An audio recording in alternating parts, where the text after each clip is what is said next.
Hey, what's up everybody? It's Rox and I'm coming to you today with a review for Scandal Season 2 Episode 4. You guys, y'all, this is my show. This show is so good and I enjoyed it last night. Again, they know they be talking real fast on this show and it's really difficult to follow, you guys. But honey, Roxanne was on it last night. I was writing down. Y'all should see my list. It is just, my notes is out of this world. In order for me not to have no hour-long review, I know y'all don't feel like sitting here for another hour after we done watched the show for an hour. I am really going to try to condense it for you guys. So we're not going to go scene by scene. We're going to do it a little different this time. Just kind of discuss the main parts of the show.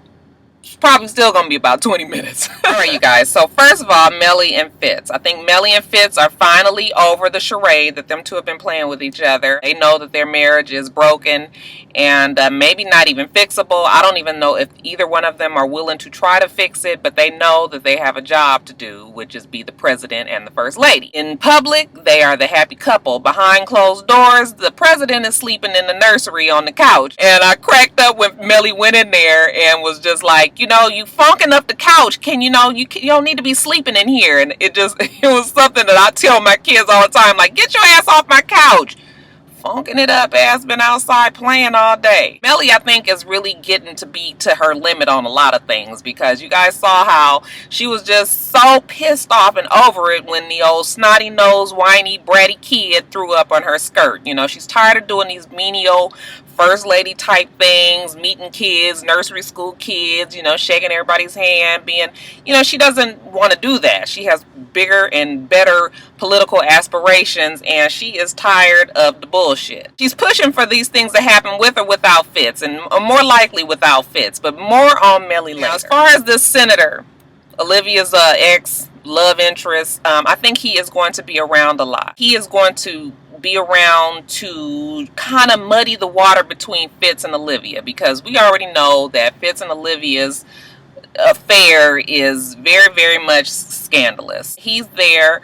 You know, Olivia at one time had feelings for this guy. They were in a relationship. Feelings don't always die away, especially when you are at a weakened state, and when she, you know, the fact that her and Fitz can't be together like she wants to be, you know, eventually I believe that we are going to see more of her human side come out, and she might succumb to this senator guy. But anyway, the senator, he brings in some constituents of his, and their daughter is missing. Their 19-year-old daughter, who's promiscuous, who is climbing the social political ladder by sleeping with everybody that's on the political scene, the higher-ups in the political scene, and then she blogs about it anonymously the next day. So everybody in Washington gets a good little crack up about this politician here, this diplomat there, this senator over here, you know, this representative over there. Baby girl is missing though. Okay, so evidently the fact that she's kind of, you know, playing in dangerous waters, now you know, she's missing and her parents want to find her. She was last seen on a Saturday night at this thing called Around the World, where all these delegates were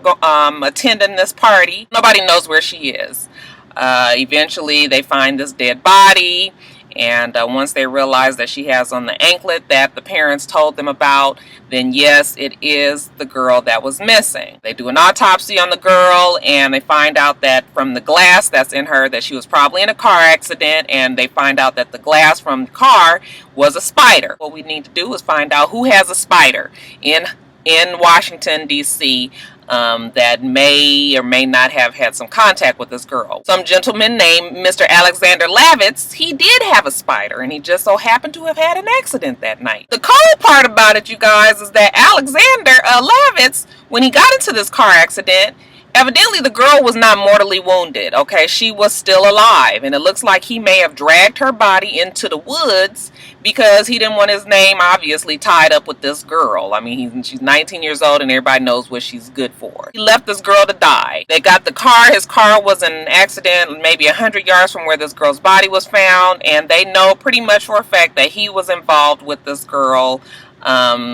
being basically dying in the middle of nowhere. But he has diplomatic immunity. and he cannot be touched by anybody. Ain't that some shit, you guys? Can you imagine? Can you imagine having that kind of power that you can basically do anything and get away with it? And the only way that you can be touched is if the president of the United States says so. That has got to be so much power to have. And proof right there that it can be abused. The girl, if she would have made it to the hospital, she would have survived. It looks like maybe when she got out into the woods, and maybe it was the elements and the fact that she was cut up a lot, lacerations, maybe she bled out.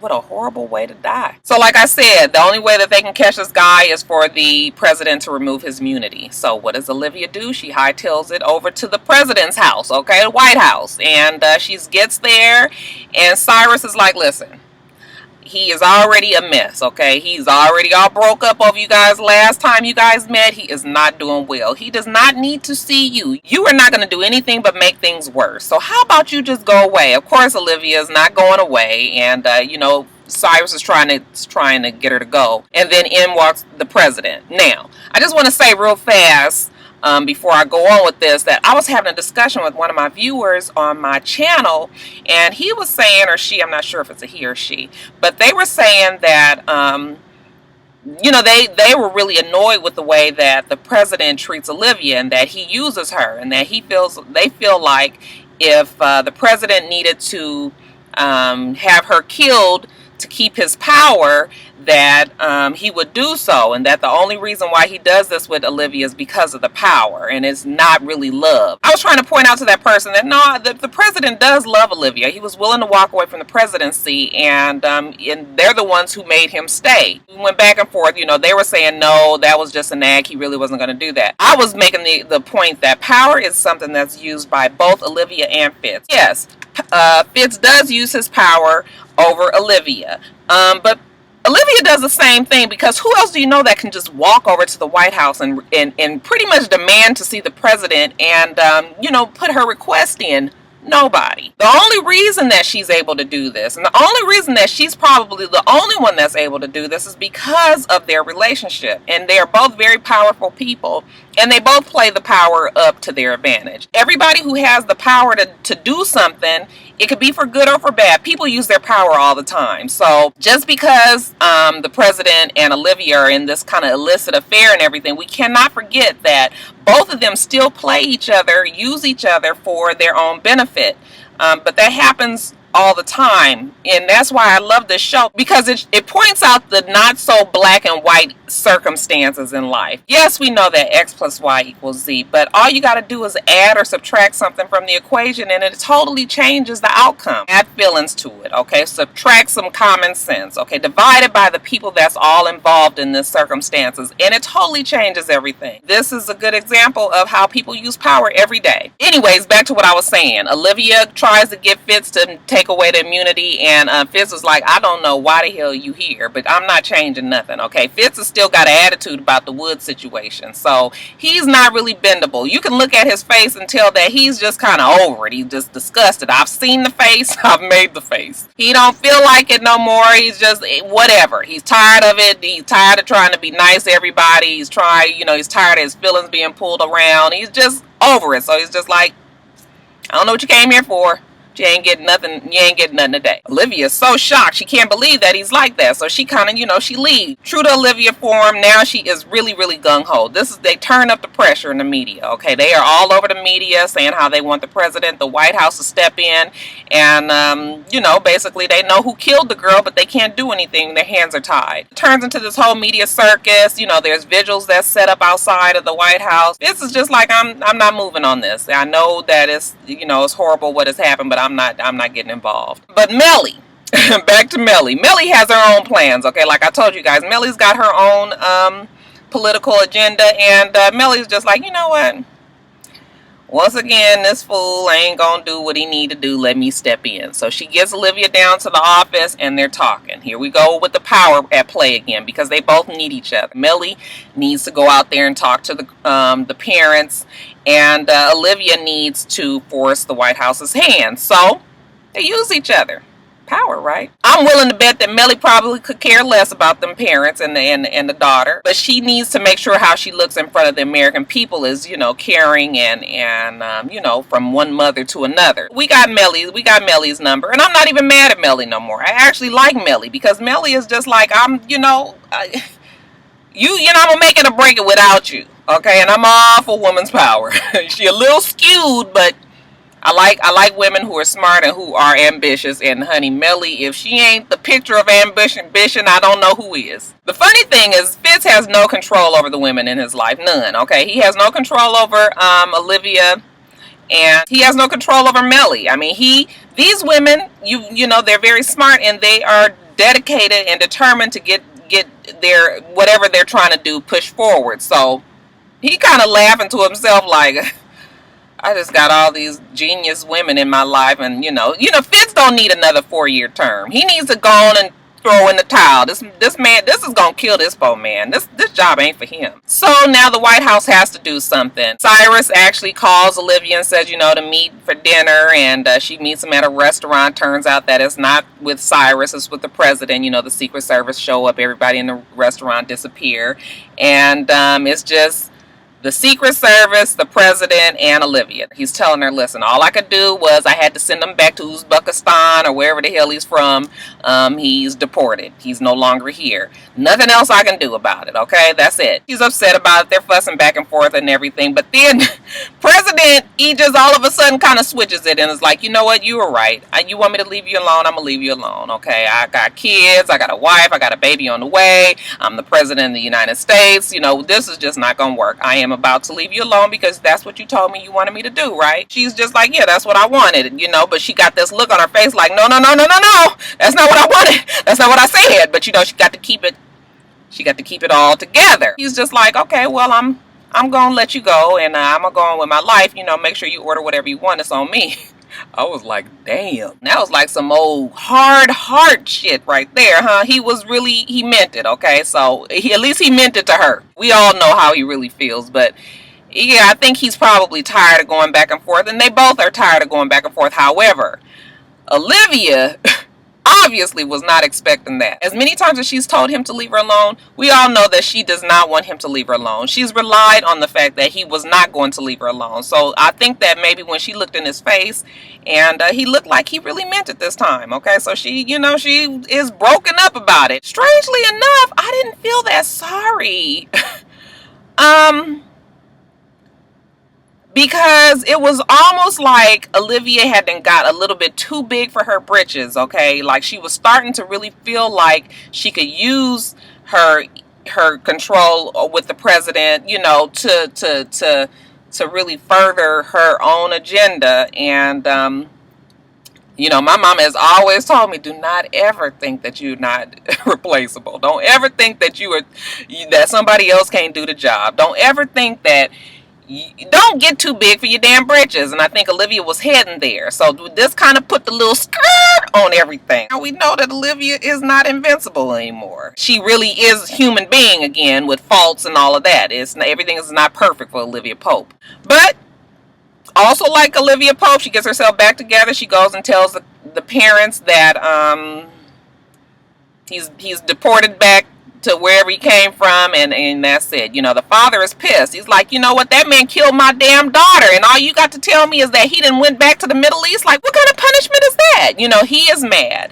Olivia's like, that's the best that I can do. I'm sorry, he is going back to Uzbekistan or wherever he was from. Daddy was like, well, you know what, I got something for his ass. Come on, baby. He about to take his wife home, and he has that look in his eye that only someone like Hook could notice, and Huck stops him and is like, listen, it's not worth it. I know what you're about to do, and it is not worth it. Do not do this because you are just going to ruin your life. It's something that's going to haunt you for the rest of your life. And the dad was like, you ain't got no kids, huh? And Huck was like, no. And he said, okay, well then get the hell up out my way. He fixing to go take care of Mr. Lavitz. But in a strange turn of events, when he is dropping his wife off at the hotel and is about to go and handle his business, they see on the news that the man has had a sudden heart attack. This is the man that was a picture of health. All of a sudden he's dead. Okay, he's had a heart attack. So he ain't about to go kill nobody. Let's talk about Abby. Abby and David, you guys know that Abby and David have a relationship going on. It's sort of like a booty call thing when the show first opens and they're in bed together. I'm thinking that it's a booty call thing, but I'm looking at Abby's body language, and Abby looks like she likes him. Okay, she's too snuggly, she's too giggly, she's too laughy, she's too huggy.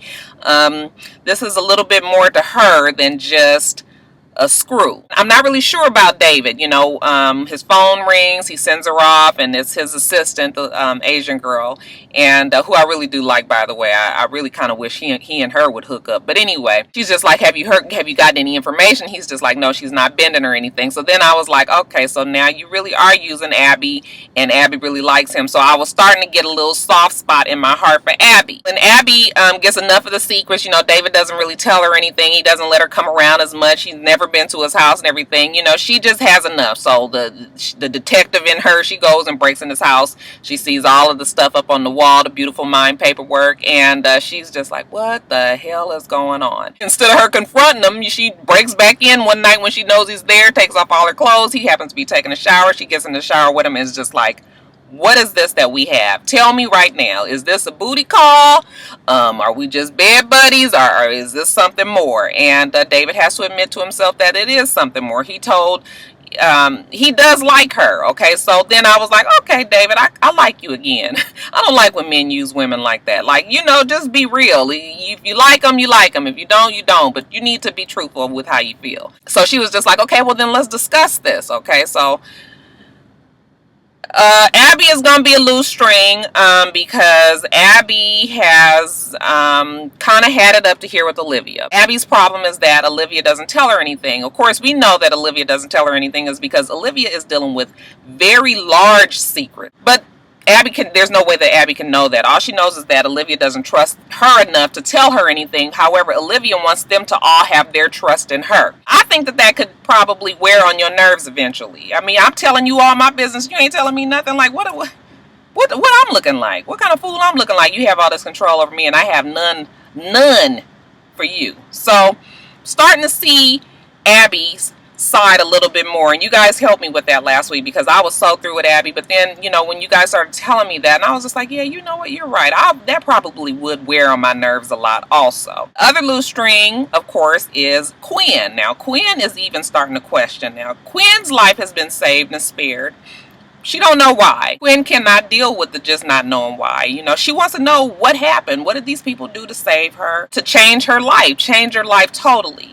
And anytime you have questions, you know that loyalty is about to be broken, especially if you don't get any answers to the questions, which I really believe she won't get for no time soon. Only thing that's going to hold Quinn together is Harrison. Now, Harrison is like, listen, I don't really care about the who's and the what's and the whys. All I know is I was in jail for 8 years, and when I got out, Olivia was there to pick up the pieces, gave me a good job, and has made it happen for me, and I ain't asked nothing else. I ain't got time for that, okay? I know the other side. See, the Abby and Quinn haven't really done hard time. Harrison has. The next loose string we all know is Huck, okay? When the show opens and Huck is at his AA meeting, we start to get the feeling like, okay, Huck is working on it. Last week when he went to get Artie, and I didn't know what happened to Artie. You guys explained to me that he turned Artie into the NSA. He didn't kill him, okay? So that was progress. We was feeling good about Huck, okay? Huck did not torture and kill this man. He turned him over. So hey, you know, it was looking good for Huck. I even thought the woman that he was talking to there was going to be like a love interest. I thought, I was just like, oh, is Huck going to get a woman? Oh, I bet you that sex scene is going to be off the chain. But no, when Alexander Lavis ended up dead, we all knew that Huck went over there and did something to old Alexander Lavis. And I would be willing to bet that it was not a wonderful thing that he did to him. We know that Huck has fallen 100% off the whiskey wagon, and I don't think Huck has any intentions of getting back up on it, okay? Husky is just like, I loves the whiskey. I think I had me a good old whiskey binge last night, and honey, it felt good, and I don't think I'm ever going to stop this. And Olivia, that's all Olivia's fault. Olivia is what brought that back out of Huck, and that's going to be another loose string of hers. So her agency is slowly falling apart. I don't think she realizes it because she's so preoccupied with what's going on with the bigger picture, which is the Illuminati. Now, I know it's not really the Illuminati, but is it not? Okay, we're talking about higher up people here. Now, backing up to David, when David was talking with his assistant and he found out that one of the kids that got killed in the blow up had called this oil tycoon's business 11 times just a few days before he was killed, it raised an eyebrow. Why are you calling this place over and over and over again? So David goes and visits the place. He speaks with the owner, and the owner is just like, oh, you know, the owner is kind of stalling him. It's just like, well, I don't really know what that's about. And he was just like, well, why would he be calling? And he was just like, I don't know, but you know what? That's the head of security's job. And it would be crazy of me to just sit here and tell you anything. That's why I have a head of security. David is definitely on the right track, even if he doesn't get any information from the oil tycoon. We have to also think about Olivia and this judge, okay? The judge who has cancer and who has chemo, she and Olivia obviously have a very strong bond, some very large relationship. Olivia definitely loves and cares about this woman. It's just not something for power anymore, because anytime that Olivia is willing to turn off her lifeline, which is her cell phone, and not deal with anybody and spend the day with this woman getting chemotherapy, then you know it's something more deep than just this power political play. And the judge knows about Olivia and Fitz's relationship, even though she has never let her know it. The judge was there when they were on the campaign trail, so it lets you know that this relationship goes back a long way, not just something recent with, you know, the presidency and everything like that. But the cliffhanger of the night is, you know, after Mellie sends the president off to who the hell knows wherever he's going on Air Force One, all of a sudden there is this very cloak and dagger, very dark, very somber meeting that's set up that night. And who is at the meeting? Well, it's Mellie, Cyrus, Olivia, the oil tycoon, sorry, I don't remember his name, and the judge. So these 5 people are all tied together in some sort of something, okay? These are very high up. These are very powerful people within the United States. And this is the Illuminati, you guys. I'm really looking at this like, wow, it's really true when they say that the president is just a puppet, and that really that there's all these other people behind the scenes that's really pulling the strings. If that didn't let you know that that's how this shit works, then I don't know what will. Everybody is looking really, really somber, and they know that they have a job to do, that they have got to derail David, and they have got to get this thing covered up. All right, this is a second go around on the ending here, because I didn't got up to my damn desk, start editing, and how about I erase the ending? I was like, I can't have no ending, can I? So that's it, you guys. The show is good. You guys leave your comments down below so that maybe you and I can compare notes, because I'm telling you guys, without you guys, I would not know some things that was going on, and I wouldn't look deeper into the issue. And you know, it's plenty of you guys that look a whole lot deeper than I do, so y'all just help a sister out. I ran down here. I am so out of breath. I'm telling you guys, I'm so out of shape, it don't make no sense. I mean, why am I breathing hard? I got all the 4 steps to get down, to come down here, and pretty much I'm on the 4th floor, but I'm on the elevator. So it's like, Roxanne, why really are you out of breath? I really need to do something about that. But 2013, not 2012. You guys remember to rate, comment, and subscribe to the channel. I'm itsrox. My channel is for itsrox, and everything else I do will be in the bottom bar below, okay? All right. I hope that you guys have a wonderful, wonderful rest of your day, and I plan on doing the same. Until next time, Roxstars. Bye.